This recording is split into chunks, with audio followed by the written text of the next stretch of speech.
दर्शकवृन्द नमस्कार। कार्यक्रम सन्दर्भको आजको श्रृङ्खलामा यहाँहरूलाई हार्दिक स्वागत छ। सन्दर्भको आजको श्रृङ्खलामा हामी पछिल्लो समय मुलुक कोभिड-19 विरुद्ध जुधिरहेको छ र कोरोना भाइरस कोभिड-19 नेपालमा रात दिन बढ्दै गइरहेको यो परिप्रेक्ष्यमा अर्थतन्त्र धराशायी बनेको छ र विभिन्न संयन्त्रहरू धराशायी बनेको छ। यति बेला अर्थतन्त्र चलायमान गराएर मानव जीवनको रक्षा गर्नुपर्ने एउटा चुनौती थपिएको छ। यो बीचमा नेपालले विभिन्न परिस्थितिको पनि सामना गरिरहनु परेको यथार्थ यहाँहरूलाई पनि जानकारी छ र विशेष गरी लिपुलेक, कालापानी, लिम्पियाधुरा समेटिएको नेपाली भूभाग संविधान संशोधन गरेर नक्सा समेत जारी भइसकेको यो परिप्रेक्ष्यमा भारतसँग कूटनीतिक र राजनैतिक वार्ताका माध्यमबाट त्यो भूमि फिर्ता गर्नका निम्ति एउटा चुनौती छ भने अर्को चुनौती अमेरिकी परियोजना मिलेनियम च्यालेन्ज कम्प्याक्ट MCC पेचिलो ढङ्गले उठेको छ र संसदमा प्रवेश गरिसकेपछि MCCलाई चाहिँ कसरी अनुमोदन गर्ने भन्ने विषयमा चाहिँ नेपालको राजनैतिक वृत्तमा चाहिँ यसको व्याख्या विश्लेषण भइरहेको अवस्था छ। यति बेला हामी यिनै विषयलाई आधारित बनाएर कुराकानी गरिरहेका छौँ, निरन्तर यहाँहरूलाई यस विषयमा अपडेट गराइरहेका छौँ र पछिल्लो समय हामी राष्ट्रिय प्रजातन्त्र पार्टी राप्रपाको राजनैतिक अवस्था, समयानुकूल उसको सिद्धान्त र अहिलेको अवस्थामा चाहिँ राप्रपाले गरिरहेका गतिविधिहरू र सरकारले गरिरहेका गतिविधिहरूमा राप्रपाको खबरदारी, यी विषयमा आज हामी कुराकानी गर्ने जमर्को गरिरहेका छौँ, जसका निम्ति मैले राष्ट्रिय प्रजातन्त्र पार्टी राप्रपाका केन्द्रीय सदस्य सगुन सुन्दर लावतीलाई स्टुडियोमा निम्ति आएको छु। लावती जी, यहाँलाई स्वागत छ। धन्यवाद। लामो फुटजुटपछि एउटा वैकल्पिक शक्तिका रूपमा एकीकृत भएको राप्रपाले समयानुकूल सिद्धान्त बोकेको छ कि छैन भनेर एउटा प्रश्न जहिले पनि पेचिलो ढङ्गले उपस्थित हुन्छ, प्रश्न तेर्स्याइन्छ।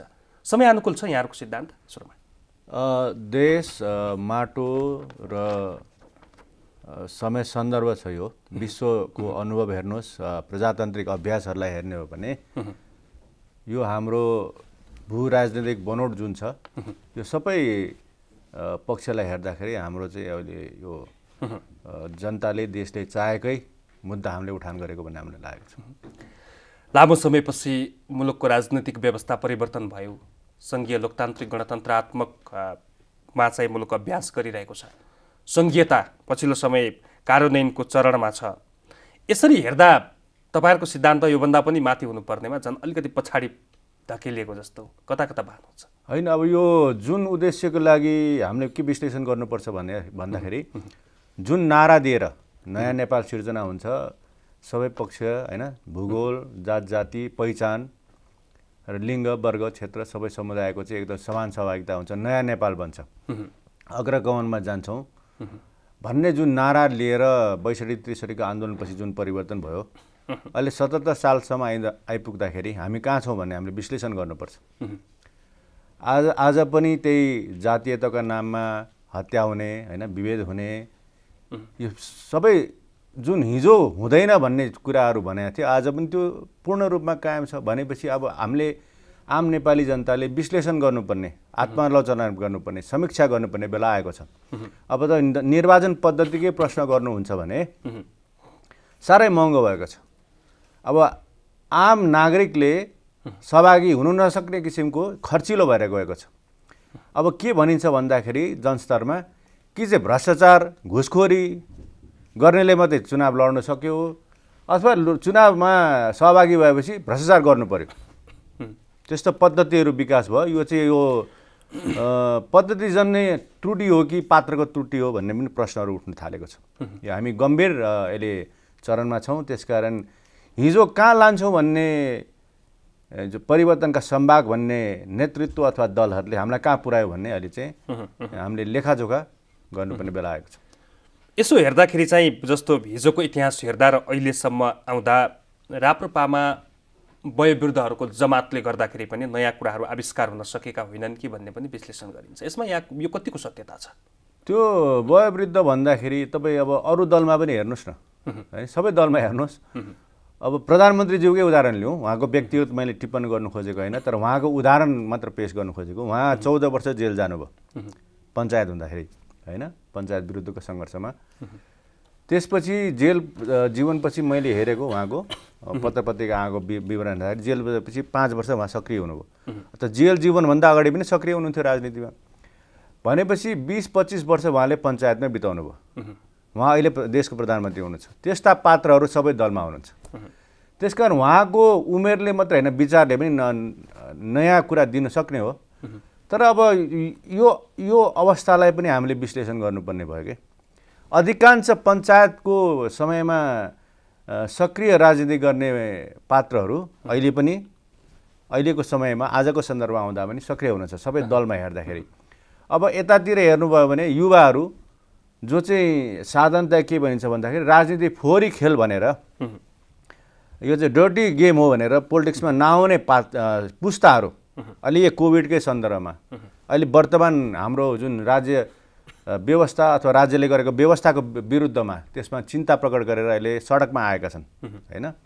जबकि एक किसिमको पढे लेखेका सभ्रान्त भन्छन्, कसैले मुकिला भनेर व्यङ्ग गर्छन्। तर त्यो वर्ग, त्यो समुदाय, त्यो पुस्ता जो चाहिँ राजनीतिमा त्यति सक्रिय रूपमा र मुद्दामा ननिस्किने समूह पनि अहिले सडकमा आएको छ भन्दाखेरि त्यो वर्गले, त्यो पुस्ताले के खोज्यो त? अहिलेको नेतृत्वले त्यो समाधान दिन सक्छ कि सक्दैन, सम्बोधन गर्न सक्छ कि सक्दैन भन्ने यो चाहिँ अहिले बहसको क्रममा समाजमा विभिन्न क्षेत्रमा यो देखा परेको कुरा पनि हो। त्यसकारण अब यो पक्षबाट पनि हामीले विकसित राजनीतिक घटनाक्रमलाई चाहिँ हामीले विश्लेषण गर्नुपर्ने बेला आएको छ। समग्रमा हेर्दा जस्ता राप्रपाका पछिल्ला गतिविधिहरू शून्य प्राय देखिन्छन्। मुलुक कोभिडसँग जुधिरहेको छ र तपाईँहरूका सिद्धान्तहरू, सङ्गठनको अवस्था, सङ्घीयताको खाका, यो सबै हेर्दाखेरि चाहिँ गतिविधिहरू चाहिँ अलि सुस्त भएका हुन् कि समय सुहाउँदा नभएका हुन् कि? होइन, हाम्रो एकीकरणको क्रमले नै केही समय खायो होइन। अब दुईटा पार्टी मिलाउनु पर्ने, अब धेरै आन्तरिक व्यवस्थापनहरू गर्नुपर्ने, यो चरणहरू अवस्थाहरू थिँदै थियो। तर अब हामीले एकीकरणको श्रृङ्खलालाई पार गऱ्यौँ र घोषणा पनि गऱ्यौँ र त्यसपछि हाम्रो आन्तरिक व्यवस्थापन जिल्ला समितिहरू लगायतका भातृ सङ्गठनहरू समायोजन गरेर केन्द्रदेखि गाउँसम्म समायोजन गरेर जाने हाम्रो कार्यक्रम थियो, तय भइसकेको थियो। तर यो जुन महामारी आयो जो चाहिँ अब विश्व समाजकै मानव जातिकै नियन्त्रणभन्दा बाहिर, यो अवस्थाले गर्दा चाहिँ कोभिड-19 को कारण चाहिँ अलिकति हाम्रो भौतिक गतिविधिमा अलिक कमी चाहिँ आएको हो। तर हामीले अहिले भर्खरै एउटा केन्द्रीय समिति, कार्य सम्पादन समिति, केन्द्रीय सचिवालय लगायत सल्लाहकार समितिहरूको घोषणा गरेका छौँ। अब हामी नियमित रूपमा अब अहिलेको परिस्थिति अनुसार बढेकै छौँ र राष्ट्रिय राजनीति, जनताको सरोकार, अहिलेकै यो महामारी, अब यो जस्तै राष्ट्रियताको कुरा अथवा नयाँ नक्सा, नेपाली भूभाग फिर्ता लिनुपर्छ भन्ने कुरा, अब पछिल्लो हिजो तपाईँको संसदले पारित गर्यो। यो पक्षमा हाम्रो पार्टी पहिलेदेखि नै थियो। नेपाली भूभाग, अविभाज्य भूभाग हामीले फिर्ता लिनुपर्छ। अझ हामीले के पनि भन्यो भन्दाखेरि अब यो संसदले पारित गर्यो, अब यो नेपाली भूभागलाई चाहिँ अब सरकारले द्विपक्षीय वार्ता गरेर, भारतसँग वार्ता गरेर कूटनीतिक तहमा चाहिँ यो त्यहाँबाट सेना हटाउने र भोग चलनमा पनि ल्याउने त्यो क्रम चाहिँ अगाडि बढाउनुपर्छ भनेर हामीले भनेका पनि छौँ।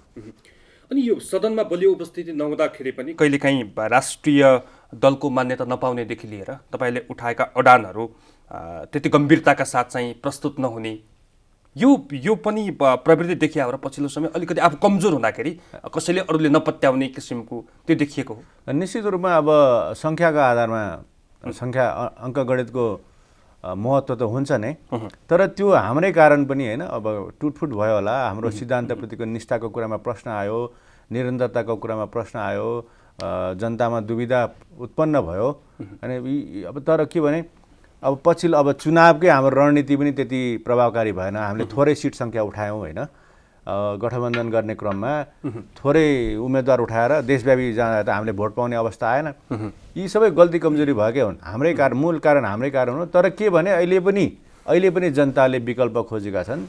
एउटा वैकल्पिक प्रजातान्त्रिक सशक्त शक्तिको अहिलेको माग छ। र अब तपाईँ भन्नुहोस् न, हिजो अब भारतकै हामीले हिजो भन्यौँ यो विदेशीको आड भरोसमा आएको व्यवस्थाले, संरचनाले नेपाल र नेपालीको हित गर्दैन भन्दाखेरि हामीलाई बेमौसी बेमौसमी नारा लगायो भन्थे। आज भारतकै संस्थापन पक्षका नजिकका व्यक्तित्वहरूले अधिकारीहरूले अथोरिटीहरूले के भन्न थाले भने भारतीय सञ्चार माध्यममा हामी देख्छौँ हिजो हामीले सघाएर सहयोग गरेर 12 बुँदे सहमति गराएर माओवादीलाई सत्तामा पुर्यायौँ हैन, राज संस्था हटायौँ, अहिले चाहिँ त्यो चाहिँ हामी आत्मघाती गोल गरेको प्रमाणित भयो भनेर भारतीय संस्थापन नजिकका व्यक्तित्वहरूले भनिरहेका छन्। त्यसकारण हामीले भनेको कुरा गल्ती थिएन। अहिले समयक्रमले हामीले भनेको जे भनेको कुरा छ त्यो सही साबित हुँदैछ। त्यसकारण अब हामी त आशावादी छौँ। अब यो कोभिड-19 को अवस्थाले विश्वको शक्ति सन्तुलन, विश्वको अर्थव्यवस्था अथवा राजनीतिक शक्ति सन्तुलन कहाँ पुर्याउँछ मानव जातिलाई भन्ने अहिले हेर्न बाँकी छ। नेपालको सन्दर्भमा पनि हामी कहाँ पुग्छौँ यसको प्रभावले गर्दा आन्तरिक शक्ति सन्तुलन अथवा सबै विश्व व्यवस्था हेर्दाखेरि यो अहिले अब केही समय हेरेपछि मात्रै थाहा हुन्छ। त्यसकारण अब यो पछि थाहा हुन्छ देश कता जान्छ। तर अहिलेको जुन विद्यमान जनताको एउटा सोच छ, अब एउटा एक किसिमको चिन्ता छ, व्यग्रता छ।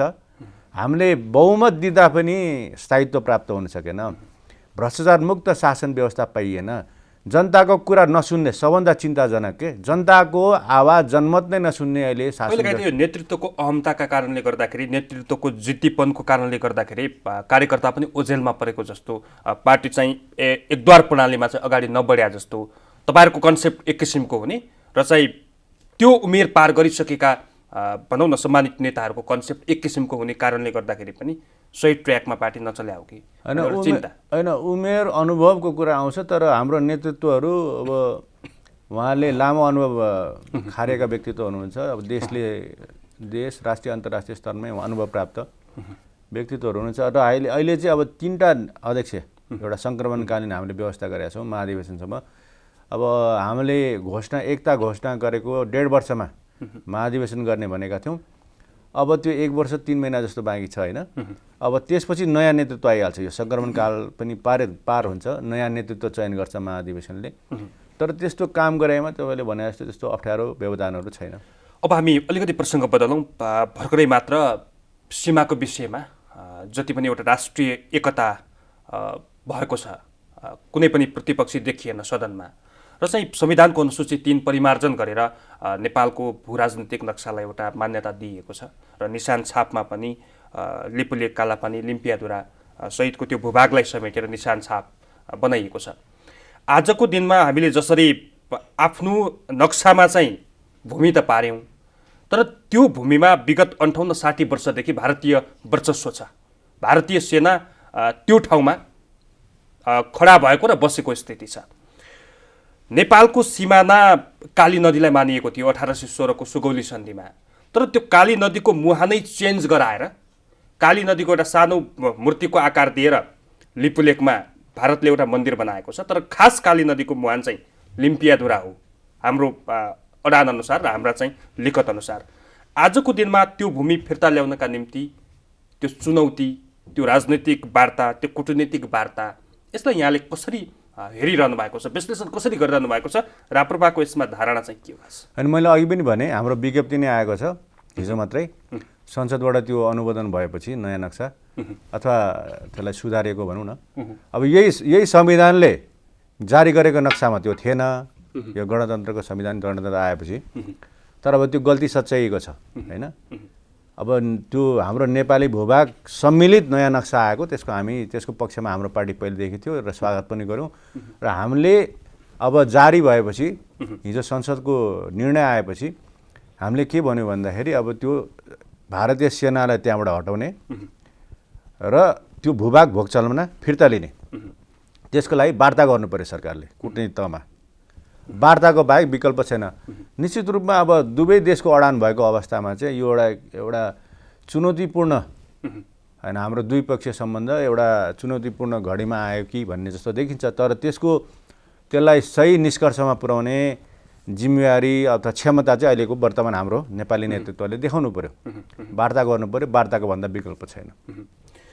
आजको यो राष्ट्रिय एकतामा चाहिँ जसरी सबै दलको त्यसमा सहभागिता भएको छ, औपचारिक रूपमा उहाँहरूको चाहिँ वक्तव्य पनि आएको छ, उहाँहरू कुन ढङ्गले चाहिँ यसमा समाहित भएका छन् भन्ने त कालान्तरले पनि देखाउला। तर नेपालको राष्ट्रिय एकतामा कहिले पनि दलमा टुटफुट भएको चाहिँ अहिलेसम्मको इतिहासमा छैन। र आजको दिनमा हेर्दाखेरि कालापानी, लिपुलेक र लिम्पियाधुराको भूभागलाई फिर्ता गर्न, त्यहाँबाट चाहिँ सेना हटाउन राजनीतिक र कूटनीतिक महत्त्व त एकातिर होला। भोलि यदि भारतले मानेन, त्यो भूमिबाट हट्नै चाहेन भने त अन्तर्राष्ट्रिय समुदायलाई गुहार्नुपर्ने स्थिति पनि त पैदा होला। होइन, पहिला द्विपक्षीय वार्ताबाटै प्रवेश गर्नुपर्छ कूटनीतिमा। हाम्रो कूटनीतिको इतिहास हेर्ने हो भने हामीले संयुक्त राष्ट्रसङ्घको सुरक्षा परिषदमा नेपालले अहिले सुन्दाखेरि अचम्म लाग्न सक्छ होइन, किनभने हाम्रो अहिले कूटनीतिक व्यवस्था, हाम्रो त्यो क्षमता अलिक ह्रास भएको, दिशाहीन भएको जस्तो पनि महसुस हुन्छ बेला बेला। तर एक समय थियो नेपालले संयुक्त राष्ट्रसङ्घको सेक्युरिटी काउन्सिल, सुरक्षा परिषदमा चुनाव लडेर जितेको छ, प्रतिनिधि पाएको छ होइन। त्यो हाम्रो गर्व गर्ने खालको इतिहास छ त्यो कूटनीतिको। त्यसलाई हामीले कायम राख्न सक्नुपर्छ। तर पहिलो त द्विपक्षीय वार्ता नै हुनु पर्यो। त्योभन्दा पर सोच्ने बेला आयो भने सोचौँला। तर अहिले त त्यही माध्यमबाट जानुपर्छ।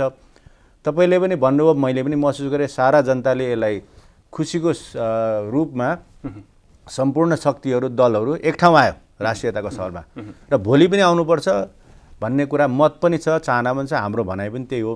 तर एउटा विडम्बना, हिजो एकजना व्यक्तित्वले, नेताजीले, प्रचण्डले एउटा अब राष्ट्रिय एकता हुँदाहुँदै यो विषयमा एउटा विकृतपूर्ण धारणा पनि व्यक्त गर्नुभयो आफ्नो मन्तव्य राख्ने क्रममा। राजतन्त्रले गुमाएको भूमि गणतन्त्रले ल्याउँदै छ भन्नुभयो। जबकि 1961 अक्टोबर 5 को जुन चीनको राष्ट्रपति र तत्कालीन हाम्रो तत्कालीन समयमा चाहिँ राजा महेन्द्रले चाहिँ त्यो भूमिलाई त उपयोग गर्नु भनेर त दिनुभएकै त होइन। त्यो सन्धिमा हेर्नुभयो भने चीनसँगको भने त्यो लिम्पियाधुरासम्मको भूमि त्यो सन्धिमा उल्लेख छ। अर्थात् चीनसँग भएको सम्झौतामा त्यो नेपाली भूमि भन्ने द्विपक्षीय सम्झौतामा लिखित 5 बुँदे सम्झौतामा एउटा सम्झौता त्यो पनि छ भनेपछि त्यो आधार पनि काम लाग्दो रहेछ। अब तत्कालीन राजा महेन्द्रको टाइमको एउटा जिम्मेवार व्यक्तित्व मन्त्री विश्वबन्धु थापाले पनि यो इन्टरभ्यूहरूमा भन्नुभएको छ, नेहरूले चिठी लेखेर मेरो सेनालाई त्यहाँ राख्न देऊ, चीनका गतिविधिहरूलाई कम गर्न। 1962 को चीन भारतको युद्धपछि त्यो चाहिँ एउटा सफ्ट एउटा एन्ट्री पोइन्ट हुन्छ भनेर उनीहरूले सुरक्षा हिसाबले एउटा रिक्वेस्ट गरे। अब हाम्रो भूमि थियो र रिक्वेस्ट गरे भन्ने उहाँको धारणा आछ। त्यस कारण यो सबै डकुमेन्टहरूले हाम्रो विशेष त आधार त सुगौली सन्धि हो 1816 को, सन् 1816 को, त्यहीँबाट प्रवेश बिन्दु गर्नुपर्छ, त्यही नै मूल आधार। 1816 को सुगौली सन्धि चाहिँ काली नदी वारीको चाहिँ भूभाग चाहिँ नेपालको हो भन्ने क्लियर छ। 1962 मा आएर चाहिँ राजा महेन्द्रलाई नेहरूले चाहिँ चिठी लेखिसकेपछि भूमिमा चाहिँ आफ्नो सेना राख्नका निम्ति महेन्द्रले चाहिँ त्यो भूमि उपभोग गर्नका निम्ति बस्नलाई दियो भन्ने कुरा आयो। तर हाम्रो भाग छोड्यो भने त हाम्रो हक त छोड्यो भन्ने कुरा त आएको छैन नि। भनेपछि हक कायम भएको छ कि हाम्रो भूमिमा बस्नु दियो। तपाईँको भनाइ चाहिँ त्यसपछिका सरकारहरूले त्यसलाई चाहिँ अलिकति नजरअन्दाज गरे, अब वास्ता गरेनन् होइन।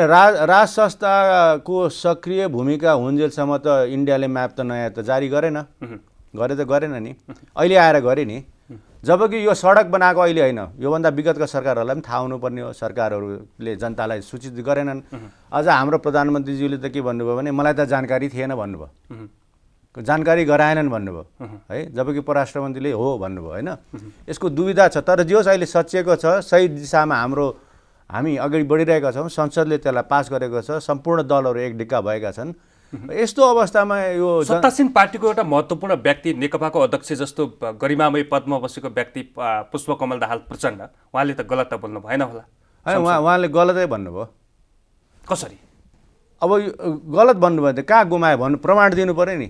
राजतन्त्रले कहाँ गुमायो कि भन्नु पऱ्यो, जनता समक्ष भन्नु पऱ्यो। नभए यस्तो हिजो एक समय कस्तो थियो भने हामी भारतीय विस्तारवादको विरुद्धमा युद्ध लड्छौँ भनेर नेपाली युवाहरूलाई सुनु खनन लाउनु भयो उहाँले। तर अब भारतले नै भनिसक्यो, अहिले भारतको आधिकारिक व्यक्तिहरूले भनिसक्यो हामीले उहाँहरूलाई सघाएर 12 बुँदे गरायौँ भने, सत्तामा पुऱ्यायौँ भनेर भन्नुहुन्छ। यो दुविधा पढ्न विगत छ के।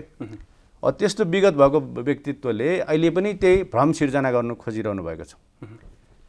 राजाहरूले, राज संस्थाकालीन शासन व्यवस्थाले भूमि गुमाएको भारतले त्यति नै खेर नक्सा जारी गर्थ्यो नि त, गरेको होइन रहेछ।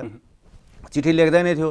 हाम्रो चीनसँगको सम्झौतामा प्रचण्डले बोलेको कुरामा त अनि तपाईँको पार्टीले त कुनै त्यस्तो एक्सन त लिएन नि भने तपाईँ व्यक्तिगत रूपमा त ल ठिक छ उहाँको आलोचना गर्नु होला प्रचण्डले चाहिँ संसदमा जे बोल्नुभयो नराम्रो बोल्नुभयो भन्नु होला पार्टीको ढङ्गले चाहिँ तपाईँहरूको के आयो आधिकारिक रूपमा आधिकारिक रूपमा कुनै कुरा बोल्नुपर्छ कुनै बोल्ने योग्य पनि हुँदैन के हैन हाम्रो तपाईँले त स्वीकारे जस्तो भयो तपाईँ चुप लाग्नु भने प्रचण्डले भनेको अभिव्यक्ति त महत्त्वपूर्ण रहेछ हैन हाम्रो संसदले नै त्यहाँ संसदमै बोल्दाखेरि भनिसकेका छन् नि त्यो पनि त आधिकारिकै हो हैन जस्तै म पनि एउटा प्रतिनिधि होला हाम्रो नेताजीहरूले अब सामाजिक सञ्जालमा टिप्पणीहरू गर्नुभएको छ त्यो पनि आधिकारिकै होला कति पार्टीको तहमा गर्नुपर्छ कोही पर्दैन तर यो अब जग घसाउने कुरा के तपाईलाई त पार्टीलाई त सम्माननीय प्रचण्डज्यूले तपाईँकै पार्टी राजाकालीन राजतन्त्रले चाहिँ भूमि चाहिँ गुमायो हैन भनिसकेपछि त अनि भन्ने कुरा सही छ कि छैन अनि सही छ कि छैन भन्ने कुरा आउनु पर्यो नि त्यो त राज्यले भनिहाल्छ नि सरकारले पनि भन्छ यसको मतलब आधिकारिक धारणा कुनै पनि पार्टीबाट आउँदैन व्यक्तिले चाहिँ सुन्नुहोस् भन्दै भन्दै जानु हैन व्यक्तिले हैन संसदले हिजो असहमति जनाए आपत्ति जनाइसक्यो हाम्रो पार्टीको संसदले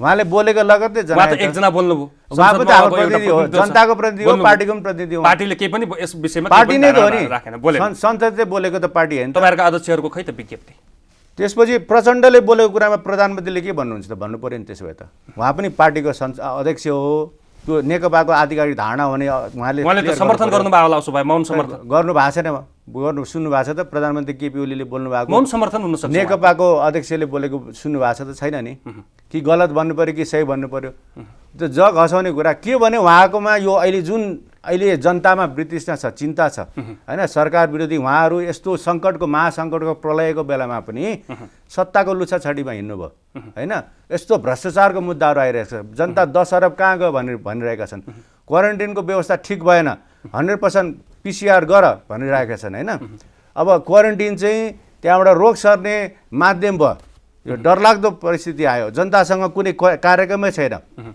मान्छेलाई 3 महिना करिब थुन्ने घरमा हैन अनि योजना नबनाउने त्यो तयारी गर्ने समय हो नि यो सबै व्यथिति भ्रष्टाचार कन्टिन्यू भयो भने जनता आक्रोशित छन् त्यो आक्रोशलाई ध्यान मोड्नलाई गर्नु खोज्नु भएको होला तर जनता झुकिँदैनन् अब यो निरन्तर जान्छ अब कहाँ जान्छ यो कोभिड सँगसँगै हाम्रो देशको अवस्था जनताको चाहना त्यो समयले देखाउला विश्व व्यवस्था के हुन्छ हाम्रो अर्थव्यवस्था के हुन्छ हाम्रो अर्थनीति अझ चुनौतीपूर्ण अवस्थामा छ अर्को महत्त्वपूर्ण चुनौती छ यो एउटा जनताको आवेग भन्ने कि जनताको एउटा राग भन्ने कि जसरी चाहिँ राजतन्त्रलाई विस्थापित गरे हैन नयाँ गणतन्त्र स्थापना भयो लोकतान्त्रिक व्यवस्था स्थापना भयो संघीयता पनि आयो मुलुकमा तपाईहरु फेरि राजालाई नै बोकेर तपाईहरुको पार्टी चाहिँ अगाडि बढिरहेको छ यो कसरी चाहिँ तपाईहरु चाहिँ परिवर्तन देखिरहनु भएको छ कसरी चाहिँ तपाईहरु चाहिँ नयाँ भिजन सहित अगाडि आउन सक्नुहुन्छ कसरी चाहिँ दलले चाहिँ एउटा नेतृत्व गर्छ हिजोका दिनमा राजतन्त्रले त्यत्रो नेतृत्व गर्दाखेरि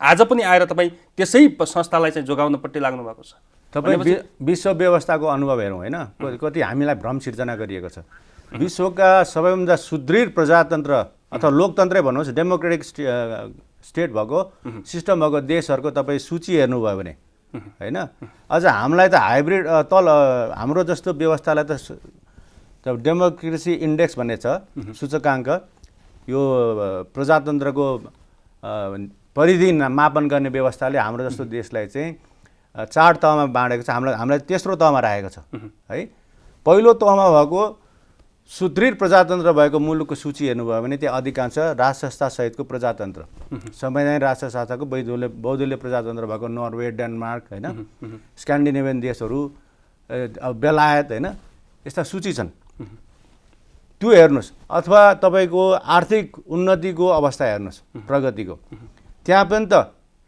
राज संस्था सहित प्रजातन्त्र भएका मुलुकहरू धेरै छन् मैले यो कहाँ जोड्न खोजेको मैले भनेको यो त्यसकारण यो हामीले जुन वकालत गर्दै आएको यो सिस्टम चाहिँ हाम्रो प्रगति अथवा डेमोक्रेसीको प्रगतिको लागि बाधक हैन यसले त सहयोगी हो अझै प्रमाणित छ विश्व व्यवस्था हेर्दा मैले कहाँ जोड्न खोजेको भने प्रचण्डको राजतन्त्रप्रतिको हुटुटी चाहिँ संसदमा छताछुल्ल भएको हो कि अनि उहाँले त उहाँ त त्यही लाइनबाट आएको उहाँले त बोल्नु भयो होला तर उहाँले बोलेको कुरा सही भएन सम्पूर्ण राष्ट्र सम्पूर्ण दल एक ठाउँमा आउँदाखेरि उहाँले तिक्तता प्रकट गर्नुभयो त्यही पनि सही कुरा उठान गर्नु भएन गलत भन्नुभयो उहाँमा तपाईँले इङ्गित गरे जस्तै उहाँमा एक किसिमको चिन्ता व्यग्रता होला उहाँले अहिले पनि राज संस्थालाई शक्ति देख्नुभयो के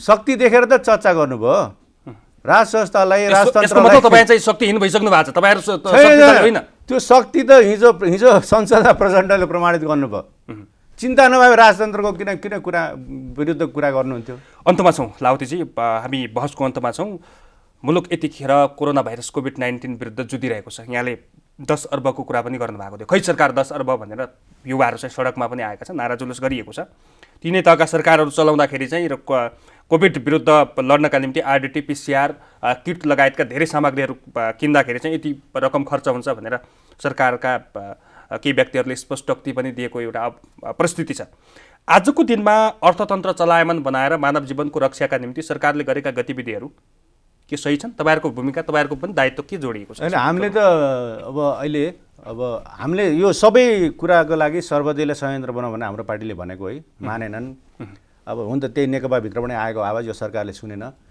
तर अहिलेको अवस्था के हुनु देख्नुहुन्छ भने 7 लाख नेपाली विदेशमा रहेका फर्किसके अब यो 15 देखि 20 लाख फर्किन्छ भन्ने प्रक्षेपण छ होइन त्यो आएपछि बेरोजगारी बढ्छ अब विप्रेसनको पैसा रेमिटेन्स आउँदैन हाम्रो चाहिँ रेमिटेन्समा निर्भर अथवा इम्पोर्टमा होइन आयातमा निर्भर हाम्रो अर्थतन्त्र त्यसकारण त्यो सबै बिग्रिने अवस्था छ सरकारले कहाँ लान्छ भने अहिलेसम्म योजना छैन दिशाहीन छ अब भ्रष्टाचारको कुरा रोकिएको छैन जनताको कुरा सुन्ने छैन अझ तपाईँ आइडिया इन्टरनेसनलले एउटा सर्वेक्षण गरेको छ यो प्रकोपको आएपछि महामारी आएपछिको सन्दर्भमा यो महामारीको नाममा चाहिँ निरङ्कुश शासन व्यवस्थाको शासन गर्ने यसलाई देखाएर निरङ्कुश शासन लाद्ने काम चाहिँ धेरैवटा देशमा कतिपय देशमा यो प्रवृत्तिहरू देखा परेको छ भन्ने उनले एउटा पछिल्लो एउटा अनुसन्धान गरेको छ रिसर्च त्यो अवस्था हाम्रो देशमा पनि लागू हुनसक्छ भन्ने मलाई लागेको छ किनभने जनताको कुरा नसुन्ने प्रवृत्तिहरू बढेको छ